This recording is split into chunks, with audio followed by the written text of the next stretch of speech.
Between the mighty river of Egypt and the twin waterways of Mesopotamia stretched a narrow strip of hills and valleys destined to witness one of humanity's most profound spiritual awakenings. This land bridge, linking 3 continents, carried various names throughout thousands of years.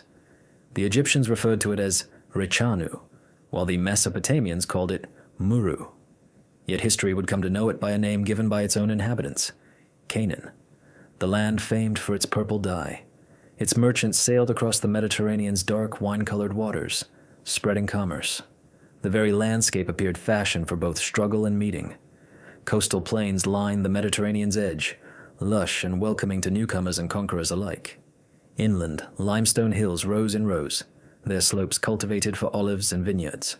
The Jordan River cut a deep gorge, forming a natural passage from the Sea of Galilee down to the harsh waters of the Dead Sea. Mountain peaks soared upward, with Mount Hermon in the north, crowned by snow throughout the year. The Central Highlands would one day host Jerusalem atop a ridge, while the Negev wilderness extended southward, edging towards the ancient secrets of Sinai. This pivotal crossroads was both a blessing and a curse. Armies traversed Canaan's valleys as empires expanded and retreated. Traders carried goods, languages, and ideas along the coastal routes, bridging Africa and Asia. Cultural currents flowed like tributaries, merging into a vast river of shared human history. This small territory's significant impact on human history stems from a complexity that developed over time. Long before the Hebrew shepherds made these hills their home, Canaan was the stage for advanced urban societies. During the early Bronze Age, the first genuine cities emerged from small villages. Enormous walls enclosed tightly clustered houses, workshops, temples, and grain storage areas. In the second millennium, residents built fortifications over 10 meters thick. The people of Jericho raised walls surrounding nearly 10 acres, safeguarding around 3,000 individuals within their defensive boundaries. These early urban centers fostered intricate social structures including specialized crafts, extensive trade routes covering long distances, and clear social rankings. Tools made of copper started to replace those carved from stone. Potters crafted refined vessels on swiftly rotating wheels. Metalworkers developed bronze mixtures that transformed farming techniques and military strategies. The wealth circulating through Canaanite cities attracted attention from the powerful empires arising to the east and south. The most remarkable city during this time was Hazor in the northern region. At its height, this city spanned over 200 acres and controlled critical trade intersections where merchants traveling between Mesopotamia and Egypt met traders from Anatolia and the Mediterranean shores. Large earthen embankments defended both the high citadel and the extensive lower city. Inside these protective walls, around 20,000 inhabitants lived, marking Hazor as a major cultural and economic hub of the Bronze Age. One of the largest urban centers in the ancient world, Megiddo held control over a vital crossroads where the coastal route intersected with the path through the Jezreel Valley, leading into the Jordan Valley. Its location enabled leaders to impose taxes on caravan trade and oversee military movements through this key strategic passage. Excavations at Megiddo uncover continuous habitations spanning thousands of years, with each era building upon the foundations laid by earlier inhabitants. Remains of Canaanite temples, royal structures, and sophisticated water systems reveal advanced city planning and engineering skills. Jerusalem, although less massive than northern cities such as Hazor, occupied a defensible hilltop that ensured its enduring importance. During the Bronze Age, settlers established the town on a narrow ridge guarded by steep ravines on 3 sides. Natural springs provided consistent water sources, while the elevated terrain offered sweeping views of any approaching travelers or armies. This blend of strong defense and easy access attracted generations of residents to the site. The religious environment was as intricate as the political setup. Canaanite beliefs focused on fertility gods who governed agricultural cycles crucial for survival. Baal controlled the storms that brought nourishing rain to dry fields. Asherah symbolized the fertile earth that accepted seeds and yielded crops. Astarte oversaw human fertility and the perpetuation of family lines. Elevated locations on hilltops were home to open-air temples where priests carried out ceremonies meant to secure cosmic balance and a plentiful harvest. These spiritual customs demonstrated the strong connection between human societies and the rhythms of nature. Seasonal celebrations marked the beginning of sowing and harvesting periods.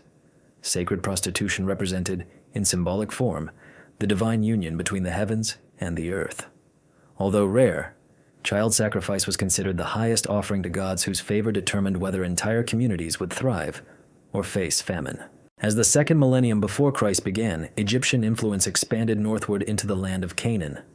Pharaohs of the New Kingdom turned Egypt into a military empire that extended its reach from Nubia in the south all the way to the Euphrates River in the north. Canaan became a vital part of this imperial network, contributing tribute, hosting strategic military bases, and acting as a buffer against Mesopotamian adversaries. The Telamona correspondence reveals the complicated nature of Egyptian governance in Canaan during the 14th century before Christ. These clay tablets, written in the diplomatic language Akkadian, contain urgent pleas from Canaanite leaders asking for Egyptian military help to defend against enemies and internal rebels. Abdiya of Jerusalem repeatedly cautioned Pharaoh Akhenaten that hostile forces were close to capturing the city, urging, "Let the king send troops to guard the city, or else the entire land of the king will fall." Labayu of Shechem was entwined in ongoing conflicts with the neighboring city-states. These events led to numerous grievances presented to the Egyptian court. His actions disrupted the tribute system and endangered Egyptian trade interests across central Canaan. After Labayu's eventual death, his sons carried on the uprising, revealing the deep-seated unrest beneath the surface of Egyptian imperial rule. The Amanna letters unveil a complex world of changing alliances, land disputes, and personal goals among the Canaanite city rulers. Each leader governed a small area centered around fortified strongholds, vying for resources, control over trade paths, and favor with Egypt. Conflicts erupted frequently between cities such as Jerusalem and Gaza, Gaza and Ashkelon, and Haza and Damascus. Egyptian officials tried to uphold stability, but the great distance and limited military forces meant that local leaders often exercised power autonomously. A fascinating mention in these diplomatic documents refers to a group known as the Habiru. These were fierce bands acting as mercenaries, raiders, or laborers spread throughout the area. Some researchers suggest a connection between this name and the later Hebrew people, although this link remains controversial. The Habiru were viewed as social outsiders existing outside the standard city-state framework, relying on cunning and combat skills in a society ruled by urban elites.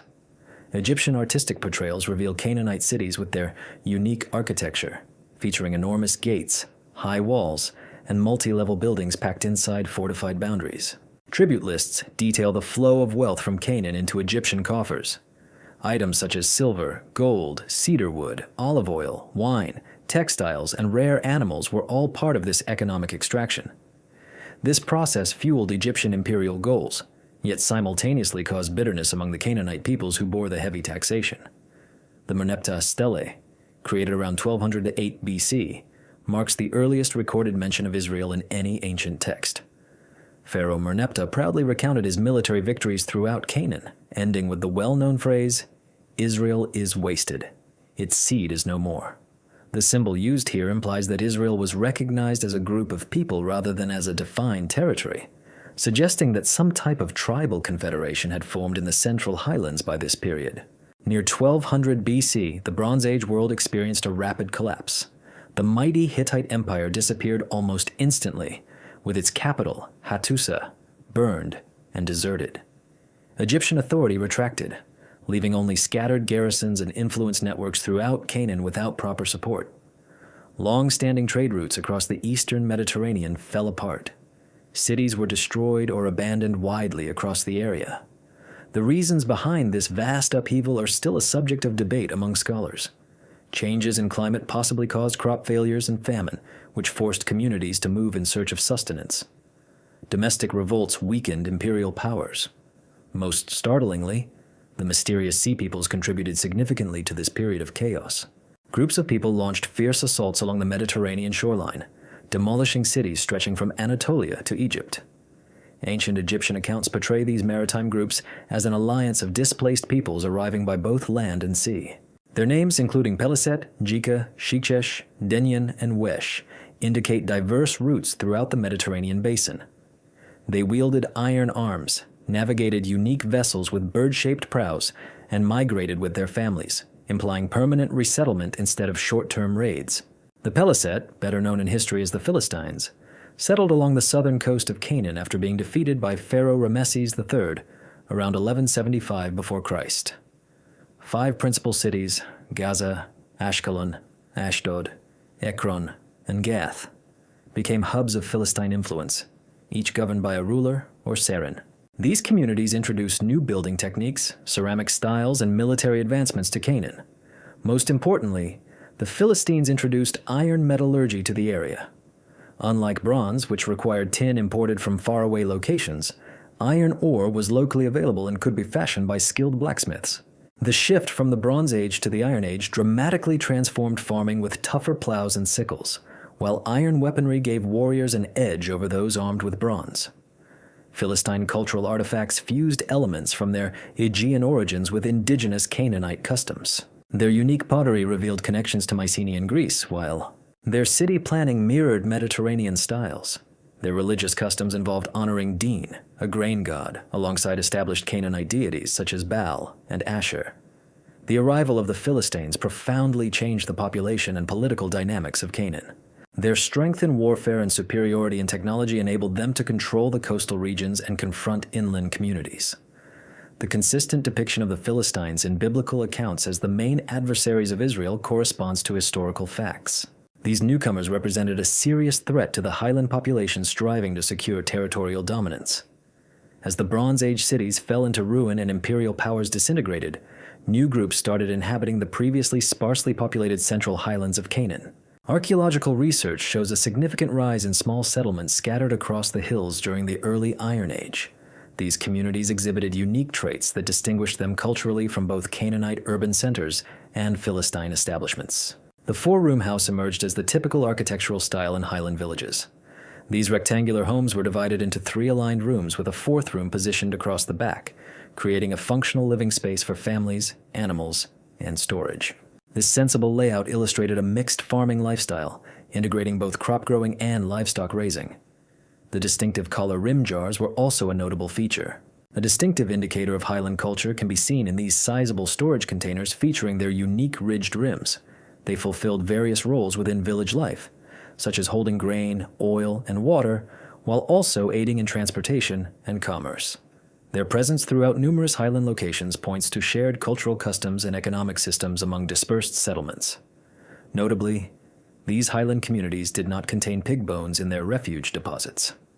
In contrast, Canaanite and Philistine sites frequently reveal pig remains, signaling pork consumption. The highland villages, however, clearly avoided swine. This dietary choice later emerged as a key aspect of Jewish identity, indicating cultural links across many centuries. The arrangement of settlements demonstrated adaptations to the challenging highland environment. Villages gathered near water sources like springs, wells, or cisterns carved into the rock. Terracing on slopes enhanced arable land while protecting against soil erosion on steep inclines. Olive trees and grapevines flourished in the Mediterranean climate, whereas grain cultivation was typical in valley bottoms and gentler hillsides. During the 12th and 11th centuries before Christ, population growth accelerated in the highlands. Initially consisting of scattered farmsteads, these areas gradually developed into sizable villages accommodating hundreds of residents. Certain communities even erected defensive walls or watchtowers, implying a rise in organization and concern for outside dangers. This demographic transformation marked a significant phase in highland history. This era marked one of the most important transformations in ancient Canaan. The settlers of the hill country created decentralized social and political systems suited to their dispersed communities and mixed economic practices. Large family groups served as the central social units, with several families making up village populations. Tribal connections offered a wider sense of identity and mutual aid, although territorial borders were often fluid and overlapping. The time between the fall of Egyptian imperial rule and the rise of the Israelite monarchy saw the rise of a distinctive leadership model in the Central Hills. Power was mainly dispersed among family heads, village elders, and occasional inspiring leaders who appeared during times of crisis. This arrangement, preserved in biblical accounts as the Age of Judges, reflected both the society's structure and the external challenges they faced. The Book of Judges records memories from this turbulent period through a series of heroic tales following a clear pattern. A departure from religious customs led to enemy oppression, bringing about urgent pleas for rescue. In response, charismatic individuals rose to inspire resistance and secure temporary triumphs. Peace would return until the cycle began again with new threats and new champions. Deborah's victory over local adversaries at Mount Tabor is a vivid example of this hill country struggle. The capacity of the settlement to unite in armed resistance when confronting existential dangers plays a crucial role. The Song of Deborah, regarded as one of the earliest pieces in Hebrew literature, praises collective tribal efforts against the chariot forces of Sephora. Archaeological finds at Gezer reveal widespread devastation during this era, likely connected to the struggles mentioned in biblical accounts. Gideon's military operations targeting Midianite raiders demonstrate the persistent threats posed by nomadic groups taking advantage of the power vacuum left by the fall of empires. These camel-mounted warriors could swiftly attack across vast distances, wreaking havoc on farming communities before defenders in the hills had a chance to react. Gideon's surprise night assault, employing unorthodox strategies with torches, trumpets, and psychological tactics, exemplifies the ad hoc nature of resistance in the hill country. Samson's feats in the coastal regions underscore the constant border clashes between upland communities and city-states by the shore. His legendary strength symbolizes Israel's untapped potential when unity is achieved, yet his eventual capture and death reflect the heavy price paid due to internal discord and external threats. Layers of destruction found at coastal archaeological sites from this period imply ongoing warfare along the frontier between hills and coast. The effectiveness of the judge system relied heavily on voluntary collaboration among autonomous settlements. There was no centralized power able to enforce tribal involvement in military expeditions or judicial matters.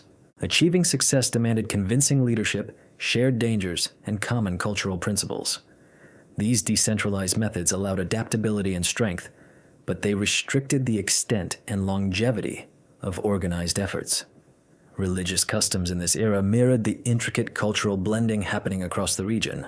Communities on the hills upheld loyalty to their ancestral god, known by different titles such as El and Yahweh. Nevertheless, they also took part in local religious celebrations and visited shrines honoring Baal and Asher. This kind of religious blending often sparked ongoing conflicts in later scriptural stories. Violence was a constant reality during the Judges era. Coastal groups equipped with iron tools continually threatened the spread of hill communities. City-states and urban areas controlled important valleys and trading paths. Nomadic tribes carried out periodic raids on farming villages. Disputes among hill clans over land and resources further complicated security conditions. The weaknesses of the tribal alliance became more evident as outside challenges grew stronger. Expansion from the coast into hill lands risked breaking up the dispersed communities. Internal conflicts undermined joint defense efforts. Without steady military leadership, every emergency demanded new efforts to rally forces. Younger fighters started calling for stronger centralized leadership able to provide ongoing protection. During the era of the Judges, hill villages developed a unique material culture well suited to their mountainous surroundings and mixed farming lifestyle. Houses were grouped around central courtyards where families came together to share meals, engage in crafts, and participate in social events. Storage spaces held large containers filled with olive oil, wine, and grain, which represented the agricultural surplus that sustained village life throughout the winter and during difficult years. Women were responsible for grinding grain with stone querns, baking bread in dome-shaped ovens, and weaving textiles on upright looms. They managed household production while men cultivated the fields, cared for livestock, and handled trade with outside communities. Children absorbed adult responsibilities by helping with daily tasks. Boys often accompanied their fathers to fields and workshops, while girls supported their mothers with domestic duties. The introduction of iron tools brought significant improvements to farming efficiency during this time. More durable plowshares allowed farmers to break up tough mountain soils more effectively than bronze tools. Iron axes were used to clear wooded slopes for planting, and better sickles sped up the harvest process. Although Philistine blacksmiths first held the technological edge, their ironworking skills gradually spread into highland villages through trade, capture, and imitation. Pottery production combined functionality and cultural expression, with local potters crafting useful items such as cooking pots, storage jars, oil lamps, and serving bowls from clay sourced nearby. Decorative details were kept simple when compared to the intricate styles of the Canaanites and Philistines, reflecting cultural priorities that valued practicality over ornamentation. Trade routes linked the highland villages with the wider Mediterranean commercial networks despite their seemingly remote locations. Archaeological digs uncover imported materials such as copper from Cyprus, jewelry originating in Mesopotamia, and ornamental shells from the Red Sea. These luxury goods reveal social distinctions within highland societies as well as their involvement in regional trade systems. Religious items found at sites in the highlands illustrate a rich spiritual environment at the time. Stone altars, libation vessels, and figurines highlight ongoing adherence to Canaanite religious customs. However, the lack of certain features, especially grand temple complexes and statues of deities, points to changing religious practices that would later set Israelite worship apart. The influence of warfare is visible throughout the material culture of the highlands. Weapons appear more frequently in archaeological layers, and large settlements are enclosed by defensive walls. Storage areas are relocated to concealed spots, offering protection from raids. These changes show the heightened militarization that defined the era of the judges. No external force influenced development in the highlands more profoundly than the inland expansion of the Philistines from their coastal power centers. These sea peoples brought advanced military technology and effective organization, shaping the region's historical trajectory significantly. Their capabilities disrupted the conventional warfare strategies of the Canaanite people. Equipped with iron arms, synchronized foot soldier tactics, and expertise in laying sieges, they presented unparalleled difficulties to the mountainous communities. The Philistine cultural artifacts demonstrate a refined urban society combining Mediterranean influences with local innovations. Their unique ceramics adorned with bird motifs and geometric figures clearly pointed ties with early Greek ancestors. Excavations uncover structured cities featuring paved roads, ornate temples, and residential zones arranged according to artisan specialties. The Philistine control over ironworking technology offered a vital military edge during the initial phase of the Iron Age. Ancient texts recall this reality, stating that blacksmiths were nowhere to be found in Israel because the Philistines decreed that the Hebrews must not craft swords or spears. The highland populations relied on Philistine metalworkers for iron utensils and weapons, which created both a technological reliance and exposure to military threats. Religious activities among the Philistines revolved around worship sites devoted to Dagon and various gods brought from their Mediterranean homeland. Discoveries in Ekron have uncovered a huge temple complex, including workshops for producing olive oil, implying that religious bodies also managed economic enterprises in addition to guiding spiritual matters. The accumulation of authority allowed for organized military operations and the expansion of territory. Over time, the Philistines advanced into the highland regions, threatening the unity of the dispersed Israelite settlements. Their control over crucial valleys severed connections between highland groups and cut them off from outside aid. Philistine military outposts controlled important trade paths, demanding tribute from traders and local inhabitants. This mounting military threat fueled a push towards political unity among the highland tribes. Clashes along the border escalated during the 11th century before Christ.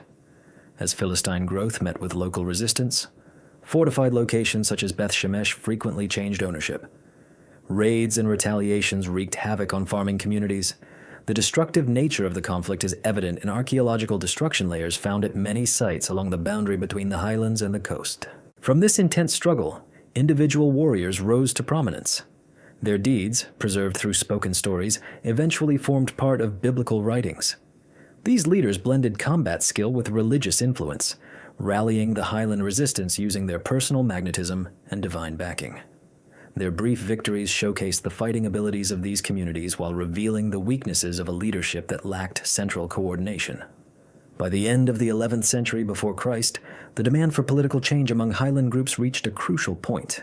The threat posed by the Philistines kept growing while internal disputes weakened united defense efforts.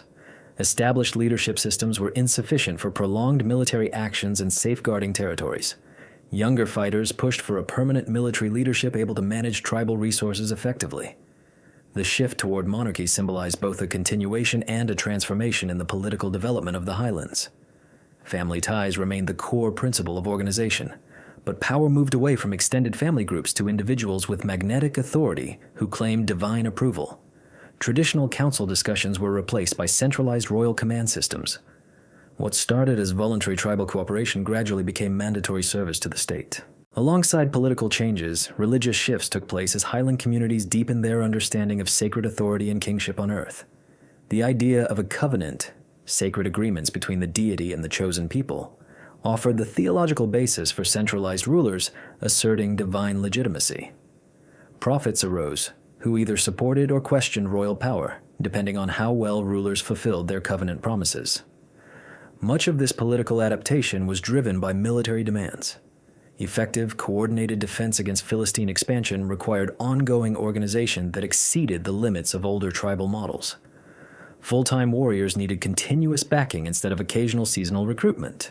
Building fortifications, carrying out construction, and ongoing upkeep all required coordinated planning and the allocation of resources from a central authority. Economic factors further fueled the drive toward political unification.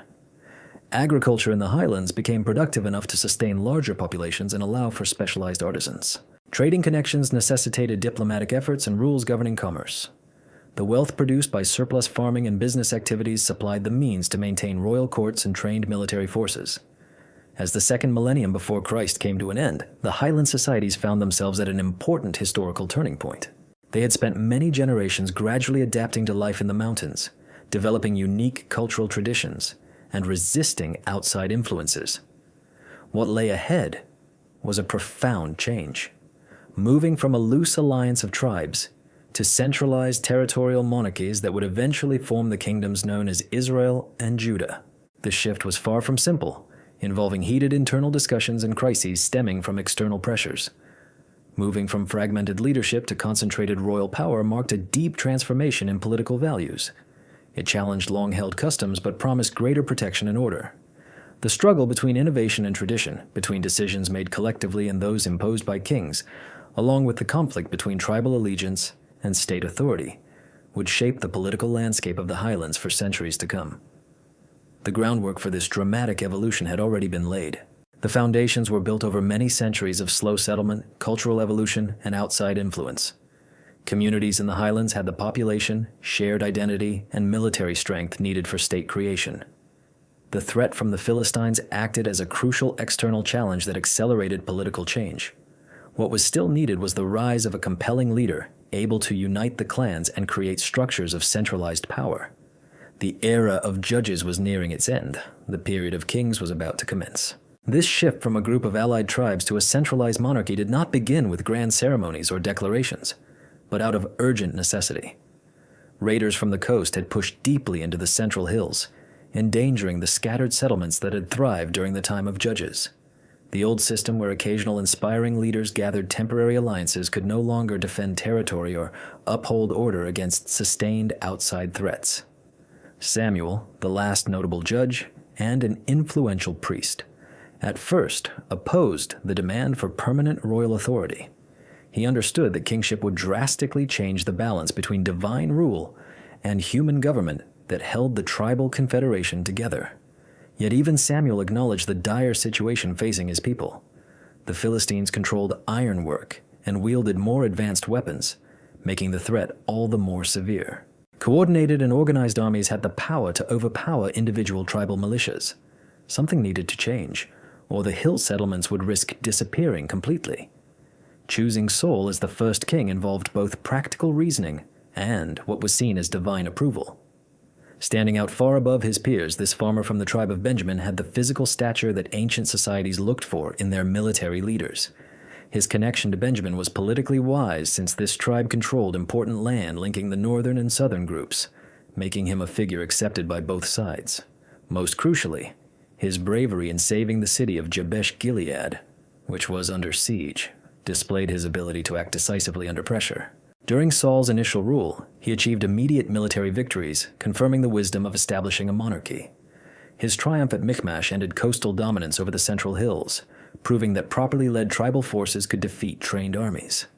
The effect on morale was as powerful as the tactical success.